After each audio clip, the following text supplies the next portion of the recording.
我哋細個咩都要讀嘅，但係其實咧，你諗下，如果我唔係做科學家或者我唔係做 engineer，其實我讀數學我唔使讀咁多嘢，我加減乘除識得就夠用我一生噶咯喎。咁究竟我哋係咪真係淨係着重小朋友嘅學歷，或者係將來揾唔揾到錢，定係個道德標準係咪唔緊要咧？我比較着緊嘅咧，係使到我哋自己啲細佬哥咧，一路成世人有準備，成世人自己有學習嘅能力同埋興趣，100分冇乜高興啊！即係如果80分，我知道邊度唔啱嘅，錯咗你咪有得改咯。分數其實只係好少部分，大家唔好因為分數造成咁多嘅衝突。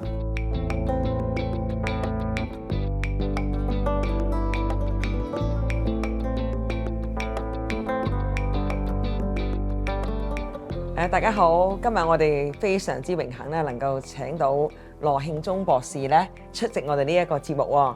好，羅博士歡迎你。咁咧，我先同大家做一個簡介嚇。羅慶忠博士啦，係倫敦大學教育研究院哲學博士，城市大學榮譽院士，曾任香港城市大學校董、香港教育處首席課程主任、香港考評局研究總監，亦都係香港培僑書院嘅創校校長、香港直資學校議會主席。咁除咗香港之外咧，亦都係澳洲悉尼大學嘅副講師、澳洲 New South Wales 教育廳高級政策研究員。好犀利啊，羅博士！你一生都係喺教育上面啊，同我哋貢獻啊，咁所以我哋今日咧專家啦，好開心啊，真係有個專家。咁喺度講下咧，我哋3位都係為人嘅家長啊，係嘛？咁我哋都幸福好感恩啦，啲子女都好生性喎。咁所以希望我哋今日嘅分享咧，大家都可以有所得着，我哋互相交流下，好嘛？咁首先咧，我哋今日講話培育青少年啊嘛，青少年我哋個個都係由0歲開始培育。咁咧，我咧自己承認啦，我都好想，哇！將來佢成鳳成龍啊！我哋講一講望子成龍呢樣嘢，我哋點樣可以令到作為家長，令到個仔女真係可以成龍呢？其實望子成龍係冇問題嘅，有邊個家長唔希望自己個仔女大咗之後，至得限度能夠揾到食啦，所謂嚇。咁問題教育就係咩呢？你去做教育嘅時候，但係個結果呢係好多年之後先有結果。譬如舉例，而家我哋小學生，佢要等大約20-30年之後呢，佢大約30歲到，佢先至個效果先至出。咁20-30年之後呢，個世界已經改變咗好多。都係喎。當時我睇住你個女真係幾歲嚇，跟住大學畢業係講緊20年啊，足足係咪啊？譬如有幾個方面咧，一個咧就係根據高盛同埋世界銀行嘅估計咧，到2050嘅時候咧，世界嘅版圖已經好大嘅改變。當時如果 GDP 嚟講咧計咧，就可能最高咧都係中國，然後跟住美國，跟住可能啲印度、巴西，甚至印尼、尼日利亞嗰啲都會成為世界上頭嗰10名到20名嘅 GDP。同而家係咪好唔同啊？譬如啊，啲生意都係歐洲啊、歐美，而家所以而家我哋前呢10幾年，譬如我係培僑書院嗰陣時，我係提出口中西薈萃，都係諗住係點面對中國同埋歐美。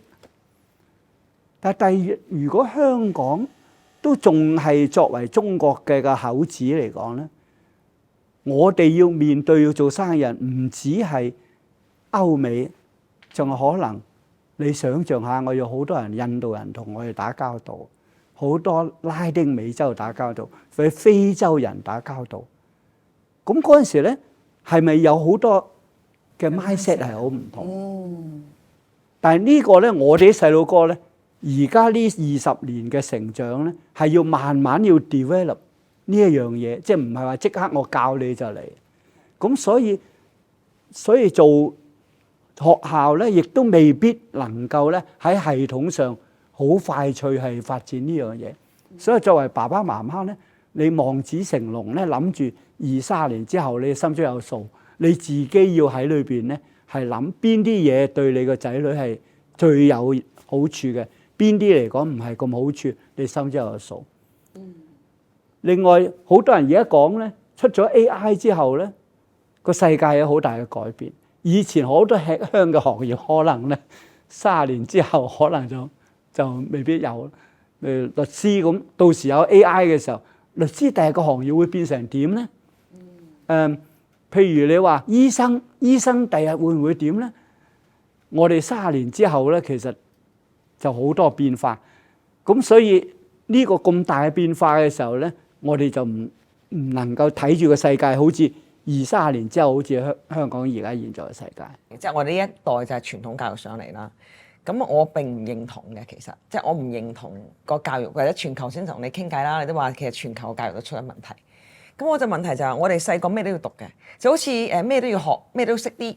但係其實咧，你諗下，如果我唔係做科學家或者我唔係做 engineer，其實我讀數學我唔使讀咁多嘢，我加減乘除識得就夠用我一生㗎咯喎。咁但係我嘥咁多時間去讀埋嗰啲咩 x 加 y 等於幾多幾何程式咧，其實栽培唔到我。但係我將個時間咧，有時間係有限㗎嘛，咁就去咗呢啲地方。但係我可能有好多某啲才華嘅嘢咧，我係冇時間去發展呢樣嘢。咁其實對於個小朋友嚟講係咪一件好事咧？嗱，我哋就過咗啦。咁我睇我小朋友，我哋啲小朋友都大個啦，都出嚟做嘢啦。咁我覺得都係一個好奇怪嘅一個教育制度，佢係發揮唔到。同埋仲有一樣嘢我想講，今日我哋講望子成龍啊嘛。但係你知道係唔可能嘅，因為個個家長都希望自己嘅仔女好噶啦，即係出人頭地啊，乜嘢都有。但係你知道係唔可能，因為每個小朋友都有自己嘅本質。咁我哋學佛啦，更加相信。有啲嘢係自己帶落嚟，即係多生多世帶落嚟嘅。其實你係改變唔到佢嘅。係，即係學校本身係改變好慢嘅，因為喺成個系統方面咧，要改佢咧係好難。即係你要啲先生全部教晒唔同嘅嘢，啲先生佢教學方法完全同以前唔同，學校裏邊嗰個成個結構上嘅唔同咧，係一個好大嘅一個改革。咁喺全世界邊個國家咧都好難解決。譬如我哋所見到嘅問題咧，我哋以前讀書嘅時候係比較精英教育，而家普及教育啦。即係我喺考評局做咗咁多年咧，我哋睇住，因為普及教育咧，成個嗰個我哋試題出嘅試題都要大眾化，係嘛？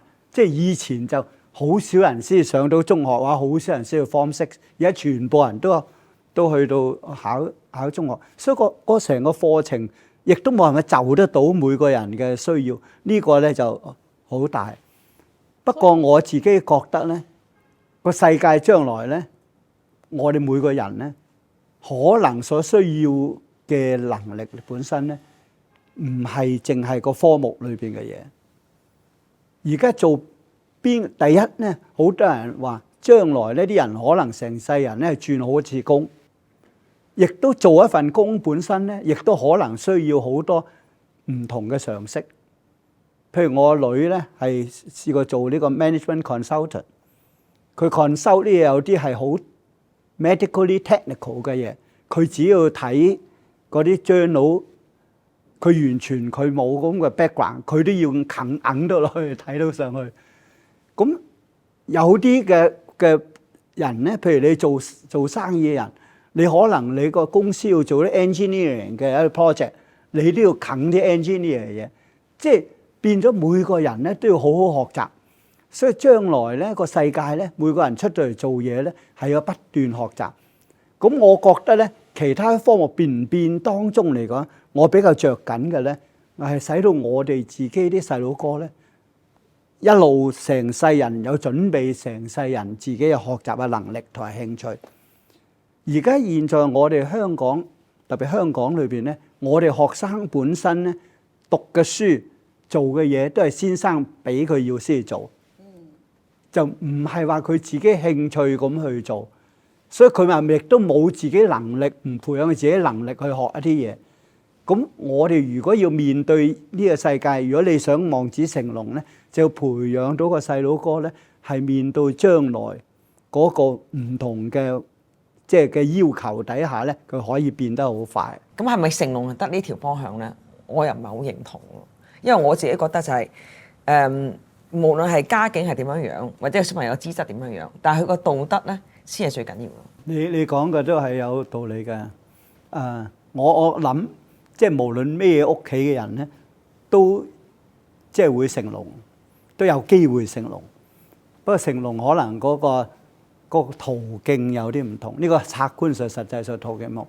咁我哋作為父母本身咧，要根據自己個條件同環境咧，係要培養佢成龍。佢有兩方面，一個從家長梗係希望佢第日揾到食，係嘛？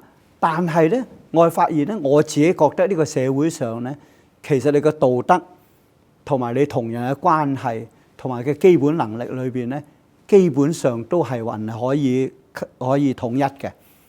我識嘅朋友裏邊，如果真係做得比較成功嘅咧，佢通常人品都比較上係老實，係可信，佢先揾到咁多人去支持佢。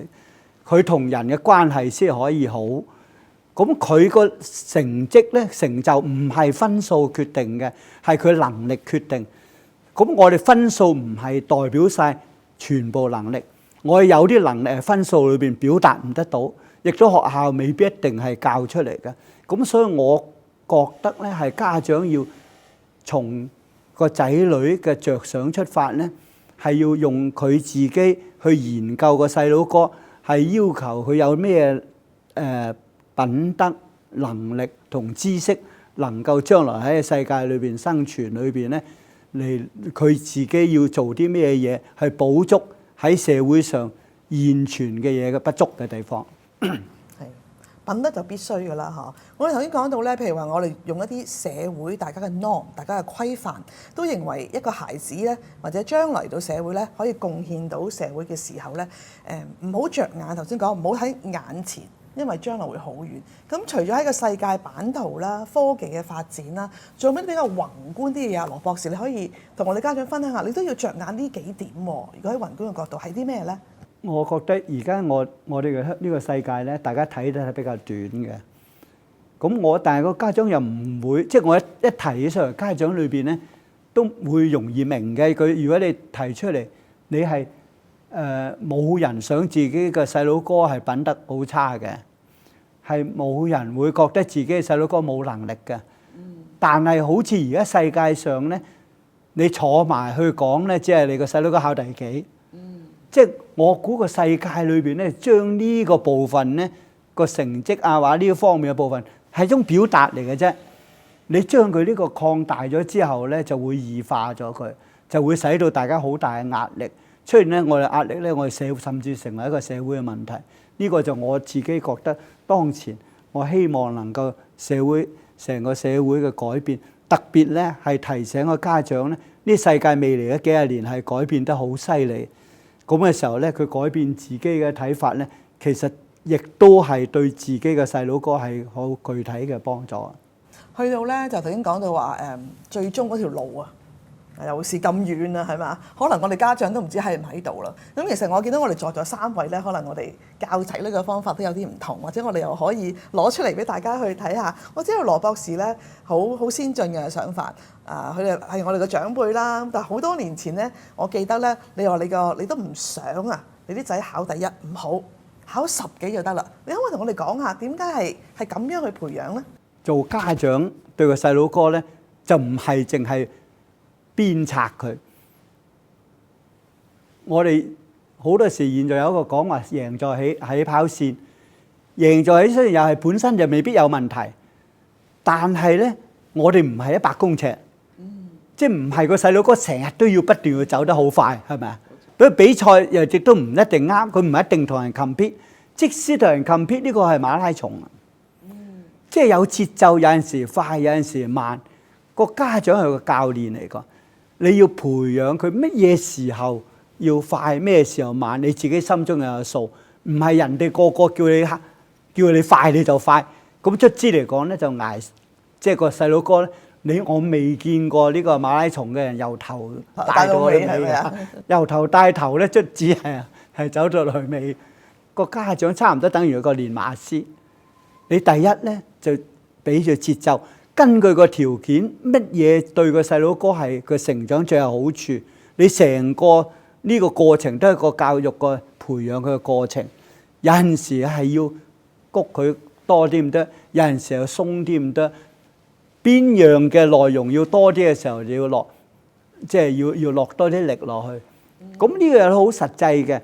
我自己譬如我個仔我大仔就好聰明嘅，佢讀書咧就即係好可以讀得好好嘅，你可以講佢係資優啦。但係我嗰陣時自細到大咧就唔想佢考得好叻嘅嚇，因為考得頭嗰幾名咧就嗰個壓力好大。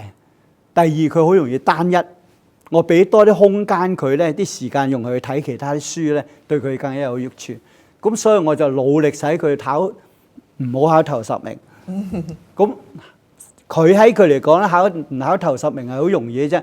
即係所有考試咧，佢都唔溫書咧，佢就即係考到10幾名。咁佢考試好開心㗎，因為考試冇功課做啊嘛，佢可以嗰陣時睇好多書啊嘛，做好多嘢。咁嗰時一路佢亦都係佢自己唔係覺得自己好叻，佢亦都冇一個壓力，老師亦都唔會覺得佢自己好叻，又唔會到時去谷佢啊，揾佢出嚟去做好多嘢。咁所以一路 keep 到佢大約高中嘅時候咧，嗰陣時佢先至會飆出嚟嚇，即係等於你見到人哋跑馬，通常跑得第一嗰啲咧，最初都係中上底下，到臨尾係抽頭出嚟。即係呢個咁嘅策略咧，係保護佢，亦都係使佢嗰個學習嘅多元化，俾空間佢做。但係我個女咧細個嗰陣時咧，默書0分㗎。咁你又未必一定用咁嘅方法，你要喺嗰個環境底下生存咧，你要使到乜嘢嘅比例底下咧，佢能夠係最有利於佢係能夠全面學習咧，我要諗好多辦法。譬如我仔嗰陣時100分測驗100分翻嚟，咁我就會話：100分有乜好處啊？你都唔知道自己唔識乜嘢。嗰份卷對你冇乜用嘅喎，啊！如果你80分，我知道你唔識乜嘢，你就可以跟住自己學啲咩。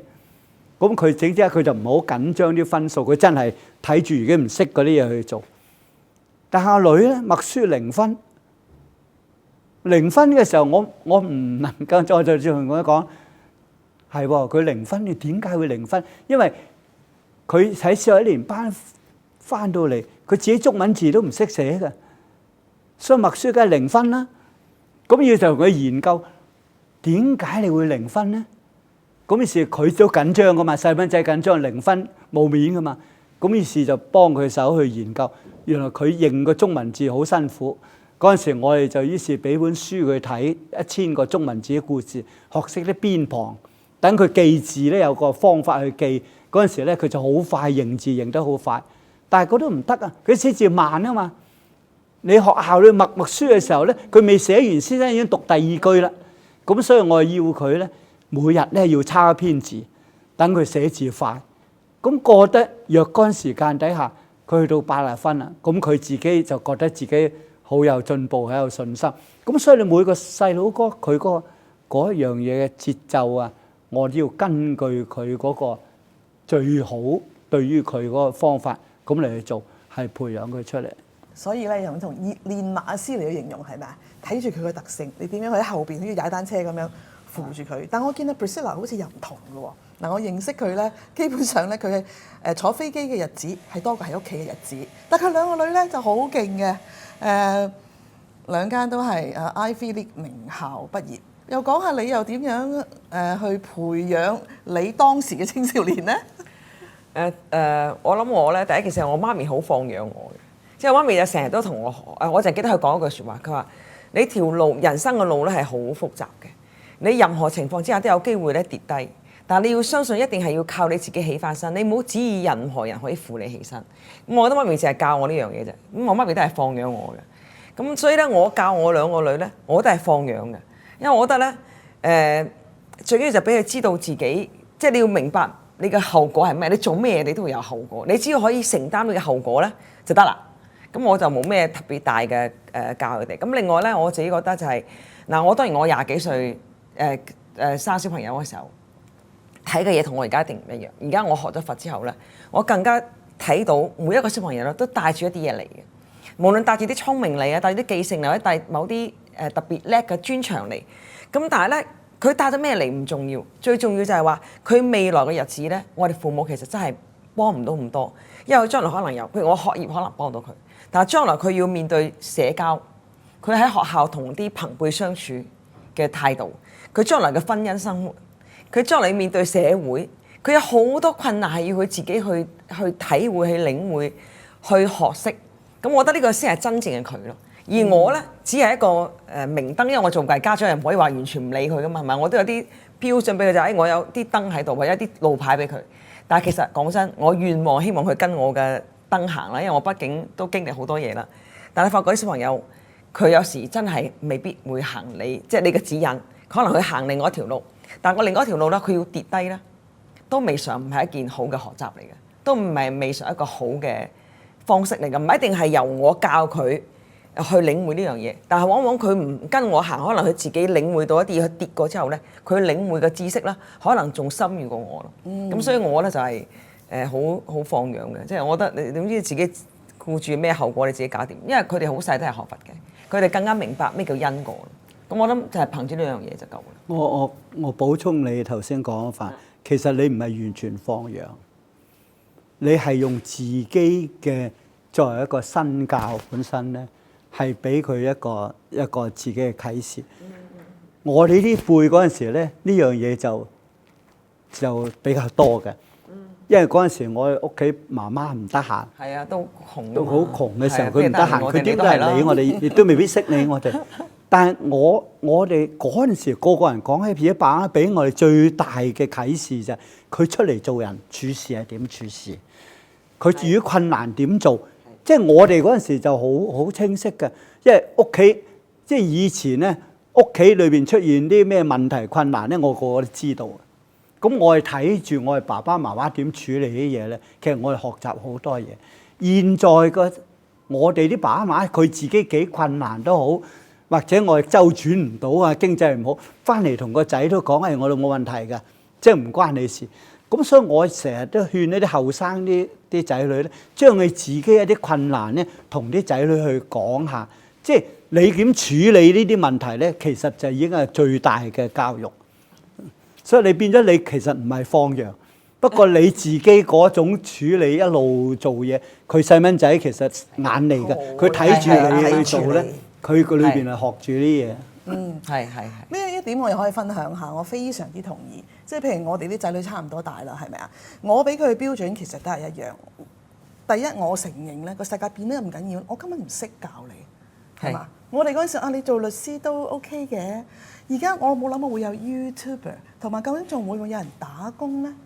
咁第一，我喺呢個技術層面上，我真係教唔到你，而佢哋得到嘅資訊比我多。我同大家嘅諗法一樣，我只係俾到個價值觀佢，就係究竟你想做一個咩嘅人。同埋頭先所講咧，佢係睇住你點做人，佢睇住你點做人嚇。哦，我見到你原來你閒餘咧，你唔係喺度煲劇嘅喎，你會出去做慈善嘅喎，呢個係一個好大嘅啟發。同埋咧，我發覺啲細路仔咧，原來4、5歲，你唔好睇小佢啊！你講句説話，佢記得晒嘅嚇。咁我從來都唔陪做功課嘅。第一我懶，第二我同佢講咗一句，佢話我永遠都記得媽咪呢句説話：阿仔，我識晒㗎啦。我唔會同你重新做一次，我真係識晒㗎啦。同埋你之後你行嗰個單車咧，得一個位嘅咋，你自己行。咁所以我諗咧，我哋好共同嘅就係我哋去 define 究竟我哋想，唯一就係價值觀。你想做一個乜嘢嘅人？哦，你自己好富足就夠啦，定係其實喂呢個世界其實係大同嘅喎。我諗呢一個觀點啊，正如羅博士講，你要睇下呢個觀點係點樣咧。其實佢哋係好叻，比我哋想象中叻好多。即係我係真心嘅，尤其我真係佢有運動員啦，即係佢嗰種堅毅啊！即係除咗嗰個佢又要打一份 full time 工，即係佢同我講咧，其實佢話你只要認為啱嘅、做得到嘅，係一定做到。即係我諗係呢個係好緊要咯。同埋佢要打 team sport 咧，要學識輸，學識明明你技術好啲喎，點解揀佢啊？即係佢好接受呢啲不確定性啦，冇一定你既定嘅標準咧，係要接受。所以我諗我哋作為家長咧，我哋打個眼燈究竟點樣照咧，就大家就可以自己去揀。但係我哋覺得千祈唔好，頭先我有好多總結啦。羅博士係做教育嘅，分數其實只係好少部分。大家唔好因為分數造成咁多嘅衝突。譬如頭先阿 Priscilla 咧，我哋傾偈都同我哋 share 過，就係因為家長不停谷你，哇！佢嗰種憤怒啊，又冇得輸出，咪殺你咯，咪家庭悲劇咯。我諗呢個係我哋今日好想帶出嘅一點。究竟鎂安燈係乜嘢？價值觀係乜嘢？同埋我諗咧，仲有一樣嘢我想補充一下，就係話點解而家啲小朋友反而富裕嘅國家啲小朋友咧係咁容易輕生？即係我諗都幾嚴重啦而家。咁但係反而我哋去非洲扶貧嗰陣時候咧，嗰啲小朋友咧其實窮到咁樣，冇得食啦，好惡劣嘅環境啦。但係佢哋嘅眼啦，佢哋嘅眼神咧係充滿著希望，係求生嘅希望好強。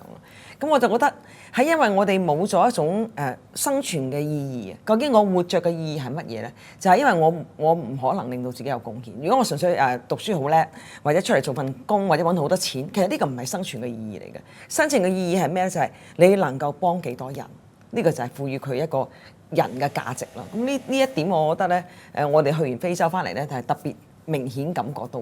呢啲小朋友佢哋唔會想自殺，或者想點樣生存落去啫。但係我哋所謂富裕，無論係日本啊、香港或者美國即係歐洲，其實都好嚴重嘅，即係嗰啲中學生啊輕生嘅個比例係越嚟越嚴重嘅嚇。我估我哋香港學生咧，其中一樣嘢嘅困難，即係中產所謂啲學生咧，佢真係未遇過咩嘢嘅捱苦啊、困難，未試過失敗。我有一個同事咧，佢係學霸嚟嘅，佢會考嗰陣時9個 A 嘅，即係一路。我到最近有一次同佢傾偈嘅時候咧，你覺得最遺憾乜嘢？佢最遺憾咧，佢一生人咧冇乜嘢挑戰。佢冇乜嘢學得到出嚟，因為佢一路讀書都好順利，到大學一路出到嚟做嘢都基本上順利。但係佢呢類嘅人唔係做到好高嘅，因為佢冇機會去自己鍛鍊自己克服嘅困難。咁所以頭先我講過，我啲同學裏邊咧，無論喺商界喺政府做得好嘅人咧，都唔係最叻嘅人。最叻嘅人咧，就做個平平穩穩教書啊呢啲嘢多，因為佢喺成個經歷裏邊咧欠缺一個咧係逆境嘅困難經歷點克服困難，同埋有輸嘅時候點去處理啊！即係頭先 Tracy 講嗰個，佢打波裏邊可以遇到個輸嘅情況。咁其實呢樣嘢覺得都好得意嘅，即係要用一啲咁方法嚟去做。咁我覺得呢啲都好緊要。所以我哋嗰陣時，我係搞學校裏邊咧，我同啲家長講，我係中產啲細路哥最欠缺乜嘢咧？就係欠佢逆境困難。咁所以我係全校咧，中一嘅時候，全校都要去軍訓。中二全校去耕田，中三全校去 Outward Bound School。咁我同啲家長講，同佢話：我哋啲中產最欠缺咩咧？未捱過苦，一年有一個禮拜俾佢捱下苦咧，都有啲好處。到佢大個嘅時候咧，佢想翻起，佢有啲經歷咧，對佢有幫助。咁啲家長個個都明嘅。咁所以嚟到嗰年半嗰個咧裏邊咧，雖然臨到去嘅時候，啲媽咪就會說：我個女咧就瞓碌架床上半橛，佢未瞓過嘅喎，佢驚住碌落嚟啊！有啲人喺軍訓俾人喝啊，又覺得好唔開心。但係到佢畢業嘅時候，大家最難忘咧就係呢段嘅時候。咁我覺得喺香港作為一個富裕嘅社會裏邊咧，我哋如果做家長咧，都要努力，要唔好 shelter 咗佢嘅困難，即係要俾佢面對呢啲困難，佢有個克服困難喺後邊。做佢後盾去克服佢，咁等佢自己去成長。我覺得呢啲係好緊要，即係冇剝奪小朋友佢自己去領會生命啊，冇剝奪咯。我覺得作為家長，頭先我哋傾偈咧 Priscilla 有提，其實做家長咧係咪都應該要上下堂咧？我頭先回應翻你話俾啲 hardship 啊，俾啲 hardship 啲小朋友，即係1年1次 Outward Bound啦。我仔仲係細啊，即係 high school 嗰陣時咧。咁又係要去呢啲咁嘅Outward Bound喎，咁啊家長會啦就話你要預備啲乜嘢？有個家長咧咁樣舉手，真嘅喎我個小朋友咧每晚都要食一個杯麵嘅，你哋可唔可以幫我準備？我當時真係我唔係講笑嘅，係係完全我即係唔知點回應咯。培育青少年由家長説起咧，其實我哋嘅對象係希望家長去又可以多個觀點，多幾個觀點去睇下。你今日好緊張嗰個分數，係唔係你想你個仔將來掂啦？佢係咪靠呢個分數？你需唔需要全部專注喺呢個分數之上？同埋我諗分數唔可以俾你處理好多逆境，亦都唔可以俾你處理好多人際好複雜嘅關係嘅，處理唔到嘅。中國人好叻㗎，係咪？千金難買少年窮，同埋為啲人話30歲之前行運咧，真係整蠱你。點睇咧？其實我社會上好多人都會明白呢樣嘢，即係有啲好有錢嘅朋友。非常有錢，香港真係有啲富豪嘅家族嗰啲人，佢而家現在咧，嗰啲細佬哥教啲細佬哥咧，都比較易係佢比較聰明嘅。譬如搭飛機咧，老爸爸媽媽搭呢個 business class 都好咧，嗰啲細路仔咧都係搭 economy 嘅啫。俾佢體驗一下。咁好多本身咧都會俾佢一啲嘅經歷，走出去外邊啲公司裏邊咧捱下世界，先至翻嚟自己。咁因為佢從佢自己香港嘅實踐當中咧，覺得呢啲係對啲細路哥有幫助。咁所以我估呢個信息咧，就希望啲家長諗深一層，即係諗得長遠啲唔得咧，從個細路哥長遠嘅角度咧去出發。我希望可以慢慢嘅改變呢種嘅睇法。好啊！我哋有唔同嘅年代嚇，咁但係咧，我哋都有一份愛心責任啊！我哋可以分享多啲出嚟嘅，亦都希望咧大家你都可以喺下邊留言嘅喎，話俾我哋聽你又有咩觀點。咁我哋咧睇住你嘅觀點咧，又可以多啲同大家分享。咁咧，我哋今日做一個總結啦。咁我嘅望子成龍就係希望點樣咧？咁Priscilla 同我哋總結一句，咁跟住咧，阿羅博士同我哋總結一句，好嗎？如果俾我嚟講，我就覺得一個人咧，人生好短嘅啫，幾十年。最重要唔係你喺呢個世界曾經擁有過乜嘢，而係你離開呢個世界咧，你能夠留低乜嘢俾呢個後人，我諗先係最重要。我覺得望子成龍咧，即係從一個普通嘅家長嘅角度嚟講咧，希望個仔女喺佢未來世界嘅挑戰之中咧，能夠面對呢個世界各樣嘅困境，能夠喺個時代裏邊咧係做到佢自己能夠做嘅嘢。好，今日咧真係好多謝羅慶忠博士嚟同我哋分享。咁咧大家究竟你點樣睇咧？呢條龍就真係靠你啦！記得訂閱我哋嘅頻道，我哋之後咧我哋會更加多唔同嘅 topics 同大家分享。咁今日同大家講一聲再見。